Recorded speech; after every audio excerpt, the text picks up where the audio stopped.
Hello and welcome to The Writer's Mindset with me, Christina Adams. And me, Ellie Betts. Each week, we're here to help you persevere through the tough times, be your most productive self, and get that work in progress published. Wherever you are in your publishing journey, we've got your back.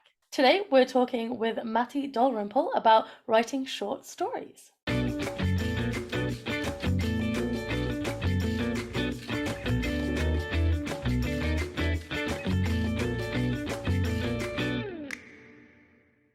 Big shout out to our podcast patrons for all of your support. And welcome to our newest patrons, V and Kate. As a patron, you'll get early access to episodes, the chance to submit questions for our guests, and access to our bonus series, Healthy Habits. Healthy Habits isn't your typical productivity advice. We're not here to tell you to get up at 4 a.m. and go for a 3-hour run. Hell no.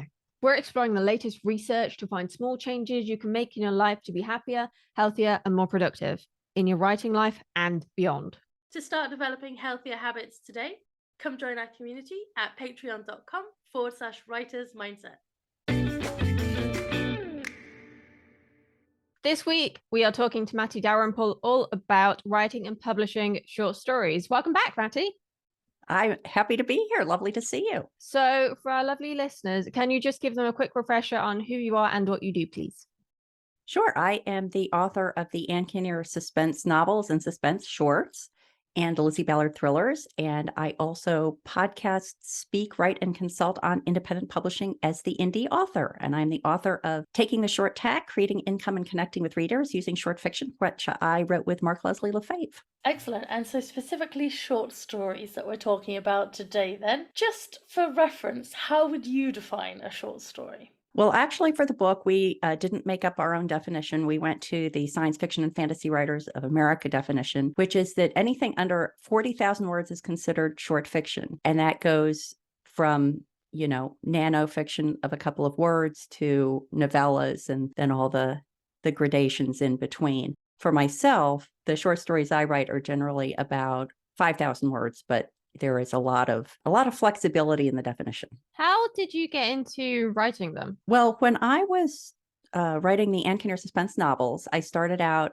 with 2 novels. The Sense of Death is the first one, and then The Sense of Reckoning. And then I had an idea for another story that didn't really fit into the Ann Kinnear world. So all my books are about what happens when an extraordinary ability transforms an ordinary life. And Ann Kinnear's extraordinary ability is that she can communicate with dead people. She has a business that she and her brother have developed around that. And then I had an idea for a different extraordinary ability that didn't really fit into Ann's world. So I started what I thought might be a standalone book, and that was the first Lizzy Ballard thriller, Rock, Paper, Scissors. And then it became clear that that was not going to be a standalone, it was going to be a trilogy. And so I was trying to find a way to keep the Ann Kinnear fans engaged while I was working on Lizzy Ballard Thrillers. And that's when I started writing suspense shorts based on Ann and the characters from those books. I see you were inspired. I think you mentioned before your characters tell you what you're writing, right? Yeah. I do have, people pop up and then you kind of have to pay attention to them before they go away. Oh, yeah. I'm familiar. Yeah, one of my most popular characters is one that wasn't in the first draft of the first book, and now reviewers frequently comment on him in the reviews. I've got to keep including him now, and he keeps forcing his way into like a lot of scenes he doesn't need to be in just for the comedy value. And I think that's why people like him, because he's the comic relief. Yeah. When you see other people writing short stories, then what are some mistakes you see people writing? Maybe with maybe with people who haven't written that much short fiction, or those who don't have much experience with it. Well, as someone who has actually judged a short fiction contest, I was one of the judges for last year's Writer's Digest short fiction contest. And what I looked for was all the same characteristics that I would look for in a longer work, except just in a condensed format. So I think sometimes people write what's basically a vignette, a beautifully crafted description of a lovely day at the beach or something like that. And there's nothing wrong with that, but you shouldn't sort of try to pass it off as a short story. It's a vignette. It's kind of a whole separate thing. And so I think the mistake is thinking that you can apply different rules of what makes a good story if it's short, you really can't. The rules have to stay the same. It's just that the scope changes when it's a short story. For any of our listeners who haven't heard of a vignette, can you just quickly explain what they are, please? Well, the way I'm thinking of it is just the description with no plot arc, no really character development, but it's presenting a scene. I mean, the ones I've read are usually, a depiction of probably a scene that was really meaningful to the writer. How it feels to be at the beach in the middle of the summer, how it feels to be at the beach in off season, whatever it is, but it doesn't really carry a story or an arc. It's just a moment in time. Yeah, we used to do those at uni as kind of like writing prompts at the start of a session. And I tell you what, I found them really hard because my brain is not wired to focus on the description. Yeah, they can be great fun. And I think that using them as a writing prompt is a really good idea. Yeah, and oftentimes you can use some of that in what's actually a story, but it's not, in my opinion, a story itself. Yeah, we usually had like postcards or objects or something that the lecturer had collected, and that would then be the prompt. And I always remember we had some really beautiful postcards, and the prompt was to write about it and not include a character. And nearly everyone in a class of about 30 ended up personifying the scenery because they couldn't include an actual character. Yeah, it sounds to me like a bunch of people who are yearning to write a short story and who are being restricted, probably on purpose, to writing a vignette. Yep, in a nutshell. When it comes to your actual writing process, is it different when you're planning a short story compared to when you're planning a longer piece? Well, I was thinking about this as I was thinking through our conversation for today, and I realized that answers that I've given to this question in past interviews, my answer is a little bit different now. I wasn't lying then. I really believed it when I said it.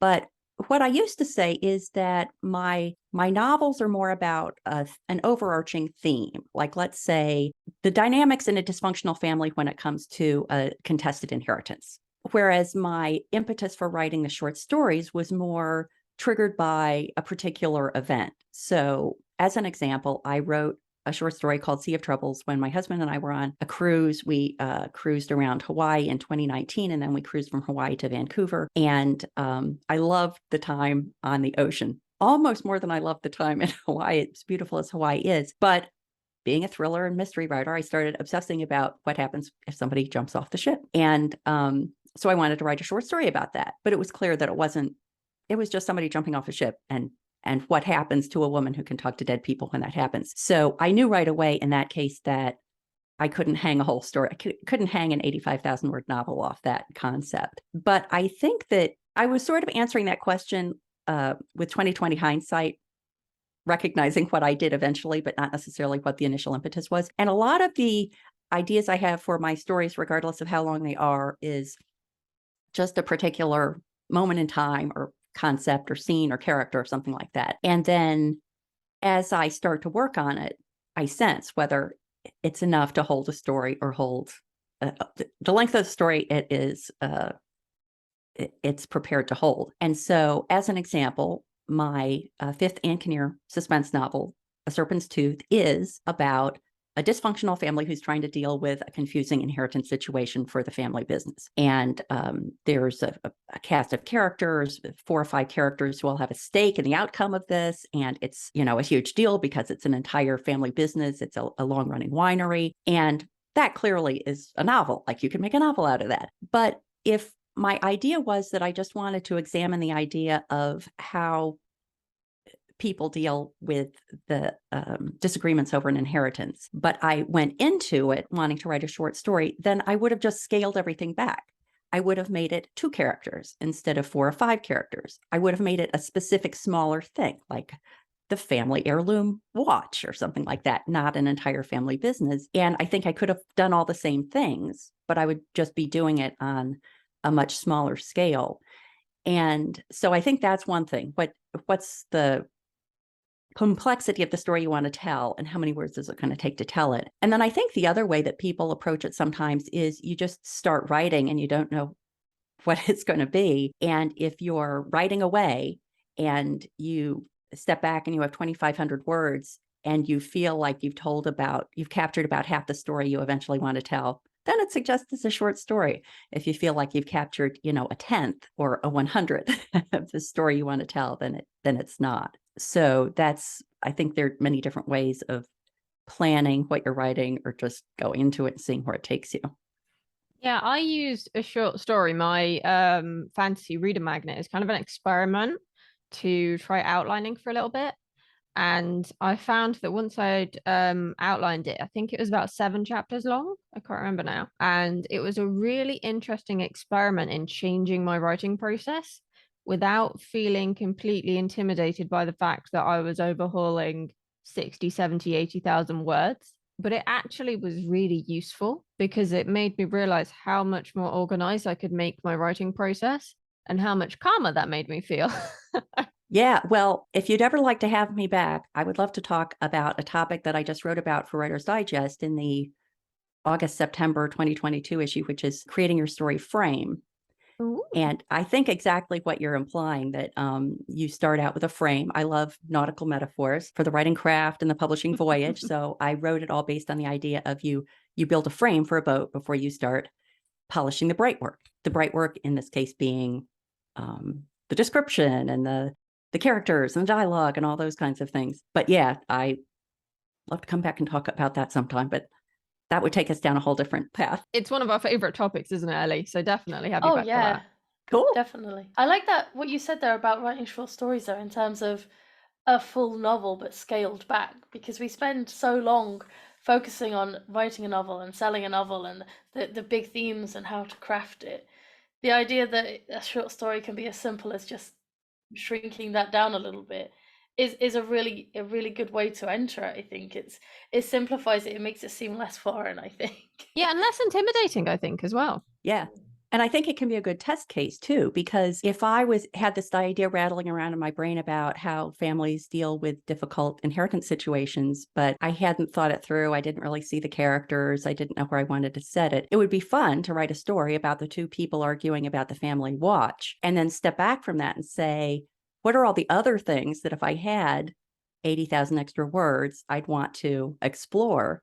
So it's kind of like a little test case for you as an author to see if it's something that will withstand a more extensive treatment. And you can work out from that point what elements you would need to add in to make it substantial enough to be a full novel. So Right. looking at it from both angles. I Right. like that. One question that popped into my mind when Christina and I were talking about interviewing you about this was whether or not there is actually a market for short stories.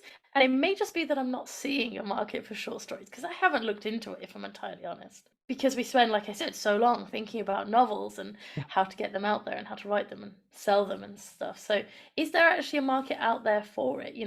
Are we able to make money off short stories, or should we just be doing them for pleasure, I suppose? Yeah, well, I'm all about things that I can do for pleasure and make money at. So the story behind Taking the Short Tack, which is about creating income and connecting with readers using short fiction, which is the book I wrote with Mark Leslie Lefebvre. I won't tell the whole backstory, but Mark, who has tons of experience in the traditional short fiction market, was talking about it on his podcasts, the Stark Reflections on Writing and Publishing. And in subsequent conversations, we ended up co-authoring this book. And so Mark was bringing the traditional publishing perspective to it, and I was bringing more of an indie mindset, but I wanted to I wanted to try everything that we said in the book, even if it was something that Mark was writing from his perspective and his experience. And so I wanted to make a foray into the short fiction market, into the traditional market. And so I wrote a new short story because you really, in most cases, can't submit a reprint successfully into the traditional publishing market. And I followed some advice that I had read in Douglas Smith's Playing the Short Game, which is a great book, especially if you're pursuing the traditional short fiction market, and decided I'd start with the top. His advice is don't say, oh, this is my first story, so I'm just going to go to all the rinky-dink ones, because if you sell it to a rinky-dink one, you can't then resell it to, to one of the big names. Might as well start at the top of your list, right? So I picked the couple of places that I wanted to send it. I went through the whole submission process, just like querying an agent or an editor or a publishing house, and crickets. And very quickly, within like a month or two, I realized that this was just not for me, that I didn't have the patience or the time or the inclination to pursue traditional placement. And of course, there are many advantages to that, bragging rights, among other things. Another benefit that Mark is a big proponent of is the fact that you get editing for free. And so, things that as an indie author you'd pay for yourself, you don't have to if you're submitting to the traditional market. But I just decided that patience-wise, I didn't have the patience for it. Time-wise, I didn't want to have a piece of my content just sitting out there for months or maybe years, waiting to have somebody respond to it. The fact that a high-quality story is necessary but not sufficient to getting a traditional placement.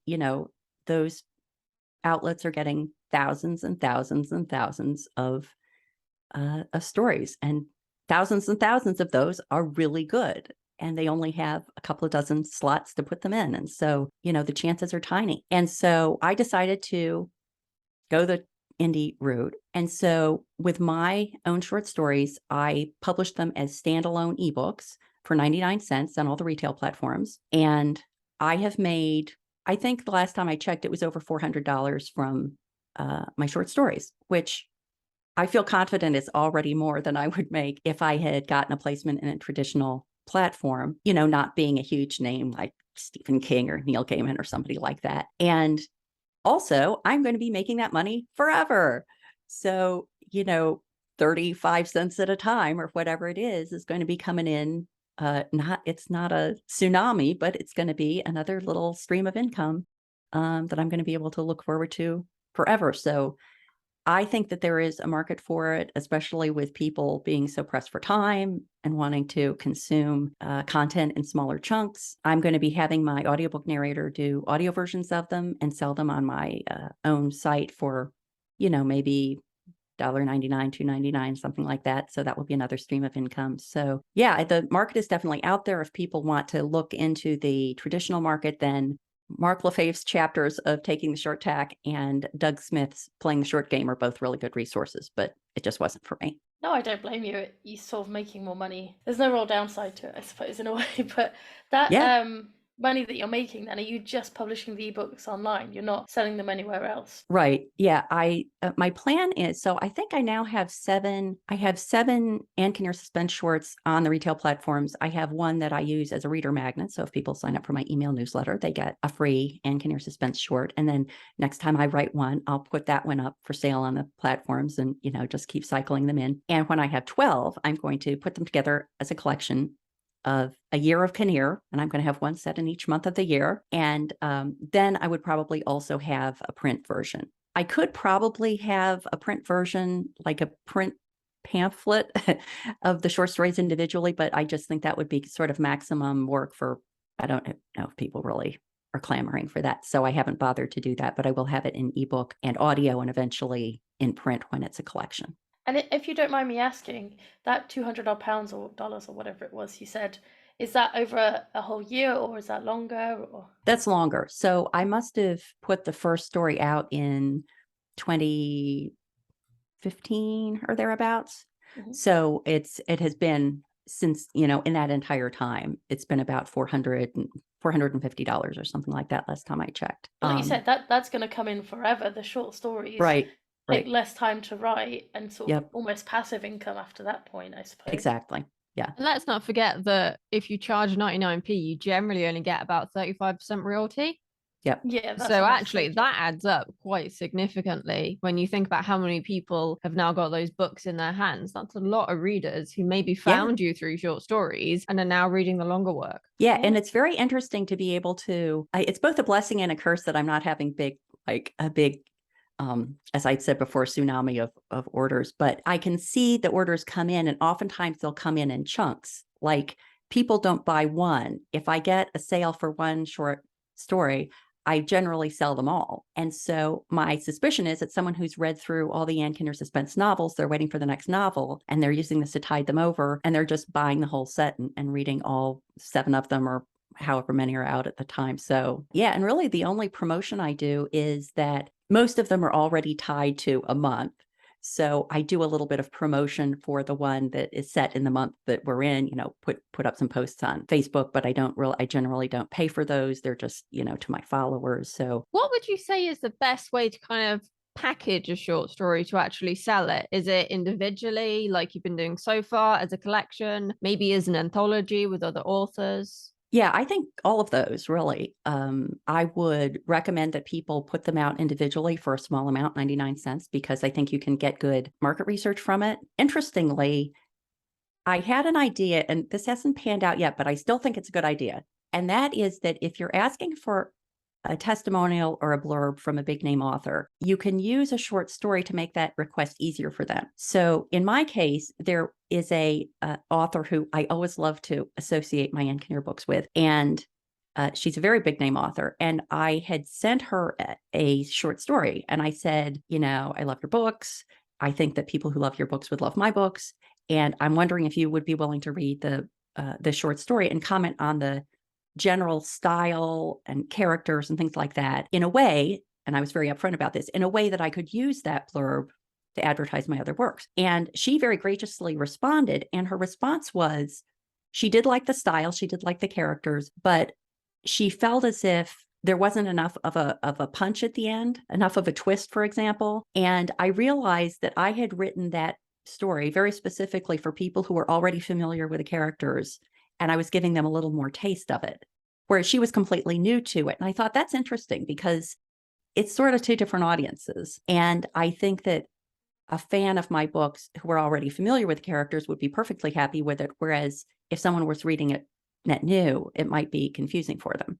So having the short pieces is great because you can kind of get that read from reviews and tweak accordingly. Like, don't wait until you have 12 before you put them out there. But a collection is great because there are people who are going to want, a little beefier content. They're going to want to buy a print book, for example. And anthologies is great too, because obviously you get the benefits of cross promotion. And this isn't an anthology, but I recently did a talk with my friend Jane Gorman, who's the author of the Adam Kaminsky police procedural mysteries. And Adam Kaminsky is based in Philadelphia. I live outside Philadelphia. The Ann Kinnear stories take place in the Philadelphia area. And coincidentally, in the first book, I mentioned Ann's old boyfriend, Dan Kaminsky. And every time I talked to Jane, I would say, I'm pretty sure that my Dan Kaminsky is your Adam Kaminsky's cousin. And I'm sure we can find a way to tie these together. And so I finally talked her into it. And so we're writing a short story that is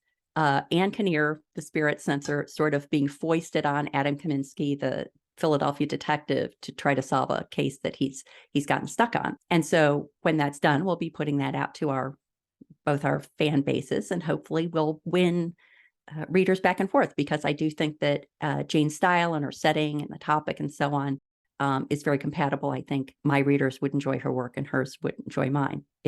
I've also done an anthology with a writers group to benefit a local library. And so that's nice because you get goodwill as well as, just the fun of seeing your work in print next to other people whose works you admire. So yeah, I think all of those can be really good ways of using your short fiction. I love that you guys are crossing over your two worlds. That's so much fun.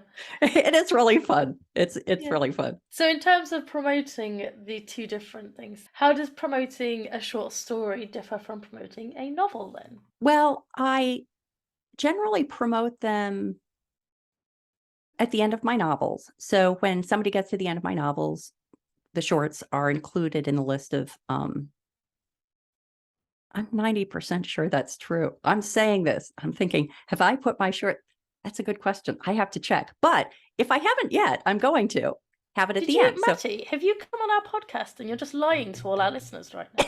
This is unacceptable. I was saying that because it seems so obvious. And then I thought, It does. in a moment, I'm going to open one of my books and go, have I done that? That reminds me of something one of my readers pointed out to me recently. And she read an arc of my last book, The Witch's Sacrifice. And she was like, did you know that you haven't mentioned Hollywood drama in your list of works?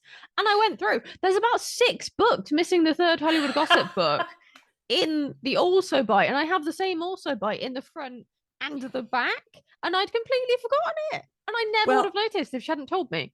I just confirmed, and I'm holding it up to prove that I'm not lying. I do have. Well, I do have the short stories in the back. If you're going to be lying to us, Matty, you're definitely not coming back. Yeah, so that's one way I promote it, that I Well, that's actually good. do No, that's have a them good idea. listed at Good the way end of to my do books. it. I am promoting I them, as I believe you. mentioned, in the month where the story takes place. I don't really do that much promotion other than that. Yeah, those are my primary ways of promoting at the moment. I think that's really good though, because it sounds, for authors who dislike promoting and marketing and stuff, it's a lot less effort, but you're getting those sales anyway from people Well, who are already invested. Yes, from people who are already invested, exactly. And I think that using one of them as a reader magnet is good, because you make people, you associate your name with short fiction right away, and so they may be looking for that. I don't think people should expect to be able to put some short fiction out there and have it take off if they're not doing anything and they don't have a platform and they don't have other works that they can use to push people to it. So then my answer would be much different. Not quite sure how you would go about that, but I think it's the larger a pool of content you have, the larger your library, then the more successfully you'll be able to point people to short fiction. How have you seen the short fiction market change since your Mark published Taking the Short Tack? When was it published again? It was 2020. Have you noticed any changes since then? I can't say in the last 2 years I've seen a lot of changes. And again, I'm not tracking the traditional market. I think in general, the traditional market is interesting because I got into writing because my dad was a short story writer, and he published some stories in Collier's and Cosmopolitan, some big name magazines back in the 50s. And interestingly, he decided that he would then move on to novels. He never got any traction with novels at the time. He did not have indie publishing as an option to him. I think he was just a short story guy. And so many of those magazines that focus on publishing short fiction, like Collier's and Cosmopolitan, many of those have gone away. The benefit is that there are others that have been able to spin up online and not take on the production and distribution costs that a physical magazine would have. So there are more of those, but they also come and go more frequently. So you have to be more careful about if you're entrusting your work to them. But that's obviously a much longer time frame than just the last couple of years, and in a slightly shorter time frame, but still longer than 2 years. I just think that people's lives are so busy that anything you can offer them that gives them a complete experience, and I think that's another good way to think of, when I was talking before about the story versus a vignette, you want to give them a complete experience where they end the story and they say, oh, that was a satisfying experience. Not everybody has time to sit down and read a whole novel, and so I think that combination just makes short fiction more and more appealing to people as their lives get busier and busier. I have to admit, when I was going through my phase of having a bath like 3 times a week, I don't at the minute because it's summer and we're in a drought, but I used to try and read Christina a whole... smells really bad at the minute. Thank heavens we're on Zoom and not in person. I know, you wouldn't want to do an in-person interview. Imagine what it's like for Millie as a dog. I know, poor Millie. No wonder she's been misbehaving. I was attempting to say before Ellie rudely interrupted me and insulted me. I do spend quite a lot of time in the bath, like 2 hours. So I used to get into series that I could read one book while I was in the bath or finish it in an evening. And I never really read shorts before that because I studied them when I did my BA in creative writing. And we didn't really look at longer work. So 3 years nonstop of studying short stories kind of meant I overdosed on them a little bit. And it's only the last couple of years I've really started to get back into them, 10 years later, because it was just, I guess a lot of us were there to study novel writing rather than short fiction. And we weren't really given the chance to explore the differences between the two, or look at poetry or look at script writing. And they have changed the course since I studied it, like I say, we are talking 10, 15 years ago. But I found it very hard then to get back into working on short fiction because it just brought back all those memories of this kind of pressure. Yeah, and I think that the expectation is a little bit different depending on how you're planning on using it. So if you're using it as a reader magnet, I don't think that a teaser kind of thing is that bad, because I think people understand you're giving them a flavor for your larger world. So the rule is a little different than if you're, submitting it to Alfred Hitchcock magazine or whatever. And then similarly, I think that if you're writing a story about a very complexly and fully built out world in a short form, and you're marketing it to the people who already know that world, then that's fine, because they don't need all the backstory. They know the backstory. They just want to hear a little story about maybe a secondary character that they've really fallen in love with, like you had mentioned before. So just then recognize that you need to market and position it appropriately. Yeah, a couple of our recent interviewees, I believe Helen Scheurer and GM White, both use short stories to kind of tide readers over in between books. So they have quite long gaps in between publishing this book in the series and that book in the series. So to give them readers something to latch onto so that they kind of don't forget about them, and it's keeping the author flexing their writing muscles as well. They'll set something in that world about the same characters without having the kind of pressure, I guess, of writing a full-length novel, especially if you're writing something like epic fantasy, which is a lot more work. Yeah. What are some of the misconceptions you see people having about short fiction then? Do people come at you with those kind of misconceptions ever? From a writer point of view or a reader point of view? Both. Well, I don't know that there's anything other that we haven't already hit on. The idea that if a writer is writing a vignette, but they're thinking it's a short story, I would take issue to that. The idea, which isn't really a misconception, it's just a matter of expectations about, are you writing for someone who already knows your world? Are you writing for a net new reader? Those are the things that kind of spring to mind right off the bat.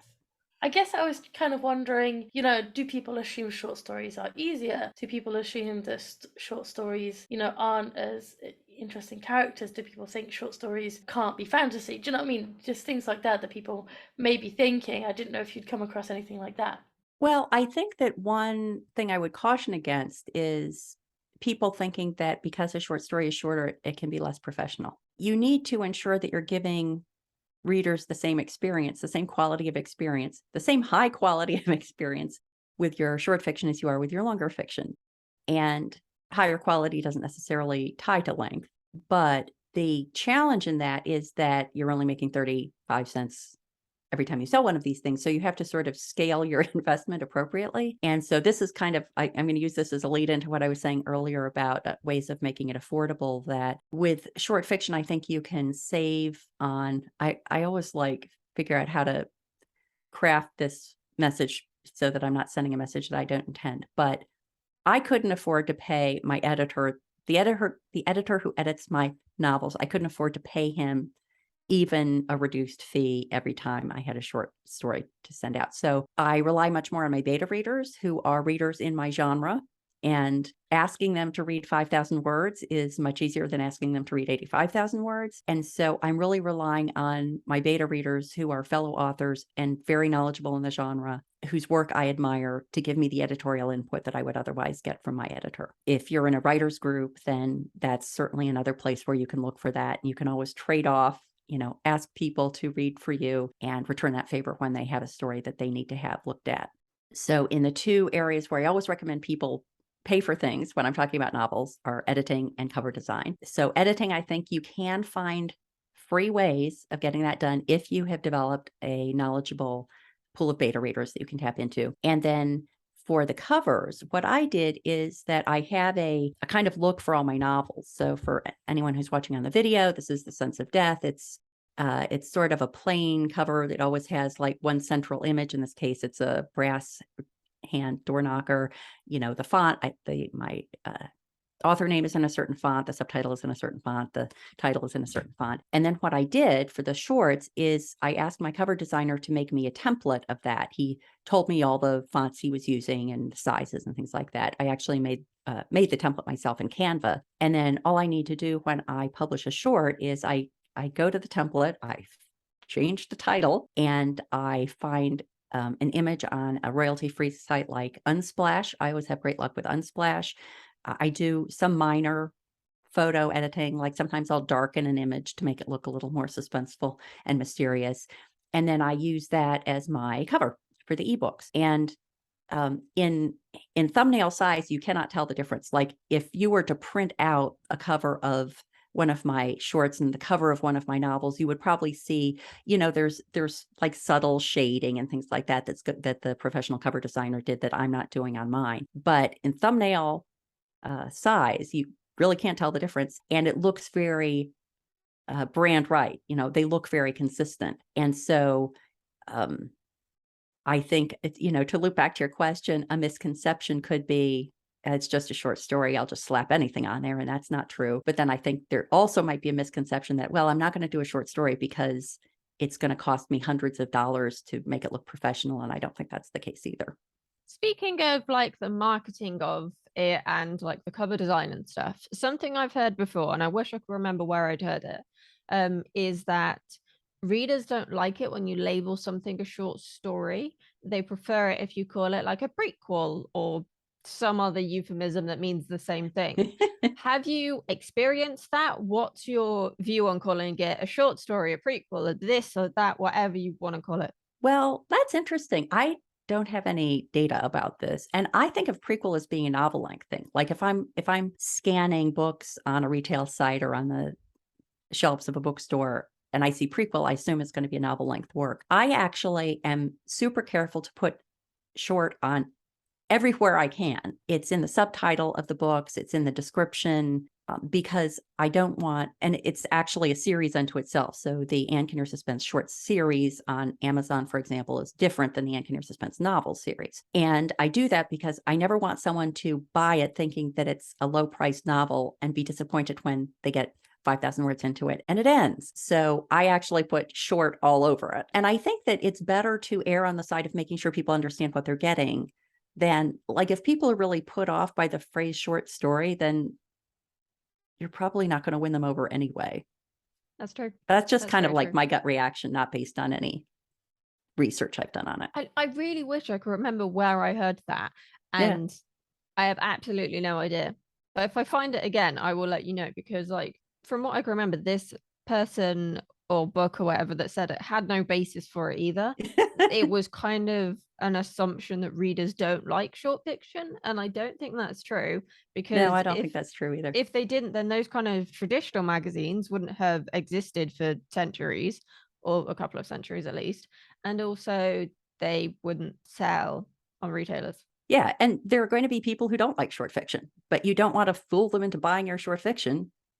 That's just not your audience for your short fiction if they're put off by that phrase. It is interesting, though. I just recently interviewed Alan Baxter on the Indie Author Podcast about novellas, and we got talking about the different terms that are used for longer forms of short fiction, more toward the 40,000 word. And we were talking about novelette. And I was like, I would never buy something called a novelette because it sounds very 50s. And then we got into this whole thing about it kind of sounds like a piece of, like a kitchen utensil, where did you put the novelette? I'm ready to make dinner. And for our lovely listeners then, for any of those who don't currently write short fiction, do you have any resources you'd recommend for them to start getting into short fiction? Anything that you know of that's a good sort of source bank for that kind of stuff? Well, Taking the Short Tack is very much focused on the business of short fiction, not the craft of short fiction. There are many, many books out there on the craft of short fiction, but I think that first people have to be readers of short fiction. So as with anything, if you want to be a provider of it, you have to be a consumer of it first. And so I would just advise people to go, Google greatest short stories ever. And I think people will be surprised at how many stories they assume are longer are actually short. I always blank on the number of words, but Brokeback Mountain, for example, is a short story. It's, 15,000 words or something like that. It's very short.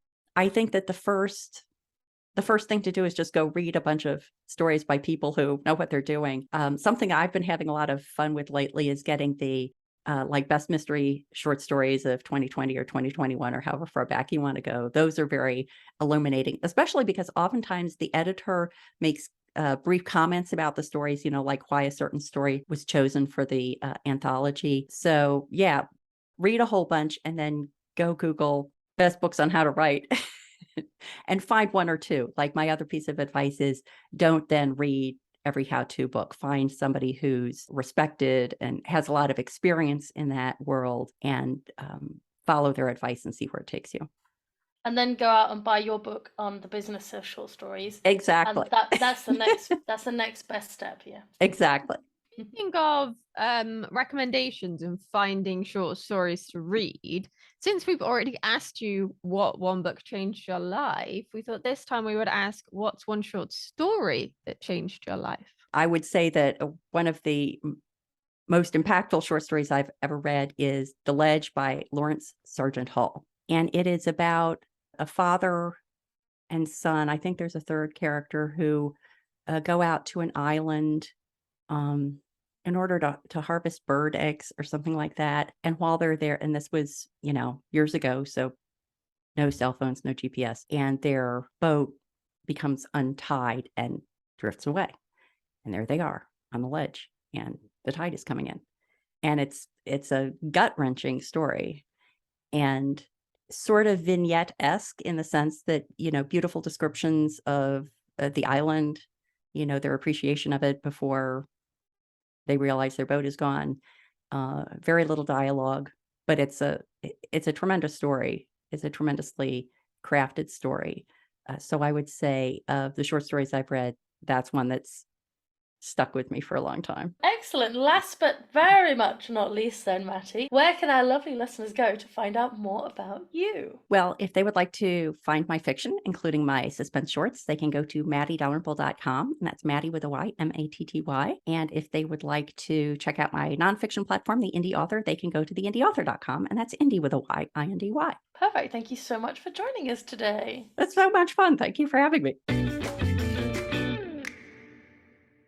If you found this episode interesting or helpful, make sure you subscribe to The Writer's Mindset on YouTube or your favorite podcast platform, or all of them. We don't mind.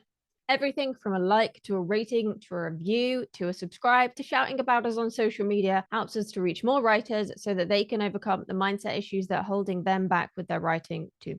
If you're on social media, come join us on Instagram at Writer's Mindset Pod, or join our Facebook group, which you can find by searching for The Writer's Mindset. And don't forget to come join us over on Patreon for our bonus series, Healthy Habits. See you next time. Keep writing!